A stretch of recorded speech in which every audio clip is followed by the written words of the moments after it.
Wayne Mardle is without a doubt one of dart's most well-known figures, now best known for his work as a TV pundit. But Wayne is only 51 and retired from playing over 10 years ago, despite being younger than many current top players such as Gary Anderson and Peter Wright. So, why did his playing career come to an end so quickly, and where did it all start? Well, that's what we're going to take a look at today.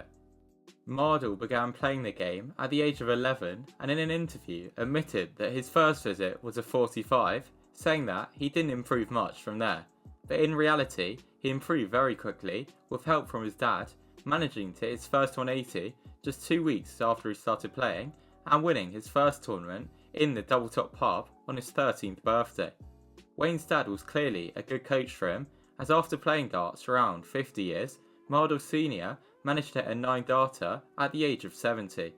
Wayne made his first televised appearance on the BBC in the British Youth Championship in 1988 at the age of just 14. He won his first notable national youth title the following year at the British Teenage Open, where he beat Alan Evans in the final. A year later, he managed to win the BDO British Youth event, taking a televised title in his teens. It was at that event that he gave his first ever TV interview, which clips of can still be found online today. After that, his career went quiet for around a decade until the year 2000, when he managed to qualify for the BDO Lakeside World Championship for the first time.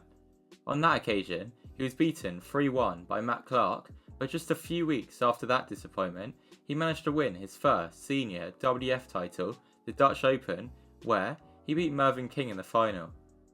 At that time, Wayne was still working as a senior admin assistant at the Association of Accounting Technicians, who celebrated his win in an article, even saying that he had hit a 9-darter along the way. At the start of 2001, Wayne managed to go on a good run, beating Ronnie Baxter to reach the semi-finals at Lakeside, where he was beaten 5-3 by eventual champion John Walton. Later that year, he won his second big title, the Denmark Open, beating Jarkko Komala in the final, but at Lakeside he fell in the quarterfinals 5-4 to Colin Monk. Following that, Wayne made the decision to move over to the PDC, and a year later, in his first PDC World Championship, he began with wins over Ray Carver and Peter Everson before he lost to the then dominant Phil Taylor. Wayne's first PDC major final came in the summer of that year when he beat Paul Williams, reigning world champion John Parr, Alan Warren-a-Little and Colin Lloyd to reach the final at the World Matchplay in Blackpool. In the final, he was again beaten by Phil Taylor, this time 18-12. In the 2004 World Championship, Wayne won 3 games to reach the semis, but was then beaten by, you guessed it, Taylor again, that time 6-2. Later on in that year, Wayne was beaten 6-4 by Phil in his second major final at the Las Vegas Desert Classic. Despite the loss, Wayne had impressed, recovering from 3-0 and 4-1 down to bring it back to 4-all. Phil said he'd never had to fight as hard as that in his life, and that Wayne would win a big one soon if he carried on playing like that. Phil had been properly pushed by Wayne, and it was suggested that him and other players were closing the gap. 2 months later, Wayne did manage to beat Phil in the semi-final of a Players' Championship event, which he went on to win. The 2005 World Championship was a rare occurrence where he went out without losing to Taylor, being beaten on that occasion 6-4 by Mark Dudbridge in the semis. 2005 was also the first year of the Premier League, and Wayne finished bottom of the league with a seasonal average of 91.75 and having lost 7 of his 12 games. Following that disappointing campaign, Wayne managed to reach his third PDC major final, where he was smashed 6-1 by Taylor in the final of the Desert Classic in a set play game that took just over an hour.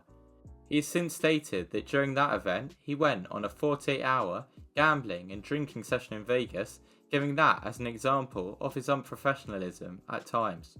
Wayne reached his 4th World semi-final at the start of 2006, where he recovered from 3-0 down against Taylor to take a 5-4 lead. However, he was then devastatingly beaten in the deciding set. He played in the Premier League again that year and again finished bottom, this time averaging below 90 and only winning a single game. Then, at the end of the year, he lost in the first round of the PDC World Championship for the first time, being beaten by unseeded player Alan Caves, a devastating loss for Wayne, who had been in the last 4 for the previous 3 editions. His poor form meant that he missed out on the Premier League for the first time, finishing 1 place outside of the automatic order of merit spots and not receiving 1 of the 2 wildcards.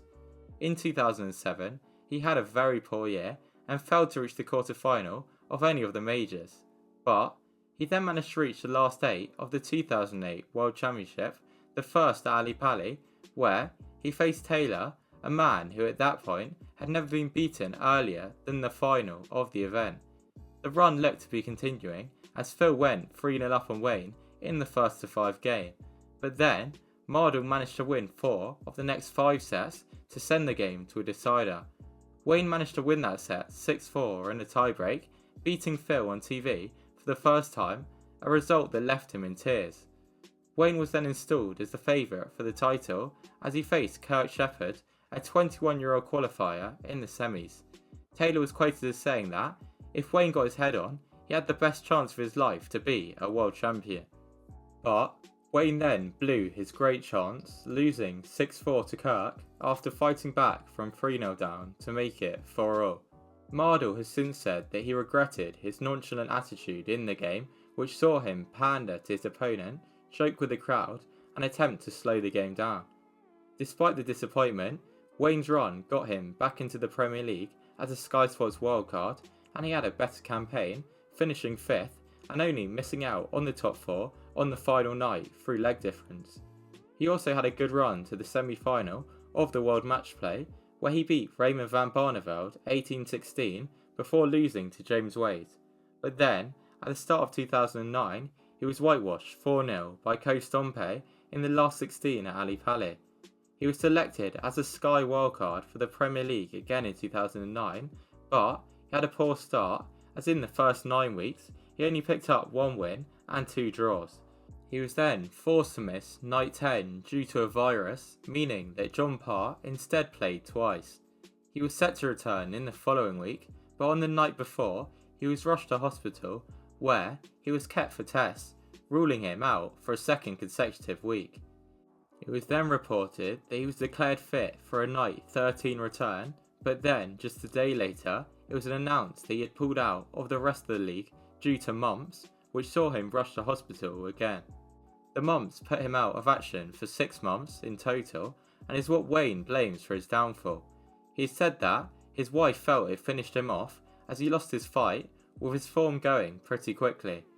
The 2010 World Championship was Wayne's last, and he was beaten 3-0 by German qualifier Jehan Artet. Mardle had shockingly averaged just 72 and said that he was distraught after what he called the worst defeat of his life. He said at the time that he felt competition darts could be over for him. He continued on the tour in 2010, but his only Pro Tour semi-final came in the last Players Championship event of the year, and he failed to make it through the World Championship qualifier. He only played 20 PDC events in the following year and lost in the 2012 World Championship qualifier, which turned out to be his final PDC event, as he chose to retire from the game before he turned 40, a very early decision in darts. During those tough years, Wayne began to work as a commentator and presenter for Sky at the World Championship and some Premier League nights, a role he's continued in ever since, becoming probably the most recognisable darting pundit. But who knows, if it wasn't for the mumps, Wayne could have achieved a lot more than he did in the game and possibly captured a major title. Another reason why Wayne perhaps didn't fulfill his full potential was due to a fault with his throw that saw him slightly twist the dart to the side when he pulled it back, causing him to hit a lot of 5s. Commentator Sid Waddell called this the Mardle drift. It's great to see how Wayne has thrived in his Sky role since his sad early retirement. Let me know your thoughts on his career and work in the comment section down below. Thanks for watching. If you enjoyed this video, don't forget to subscribe and turn on notifications so that you don't miss any of my brand new videos.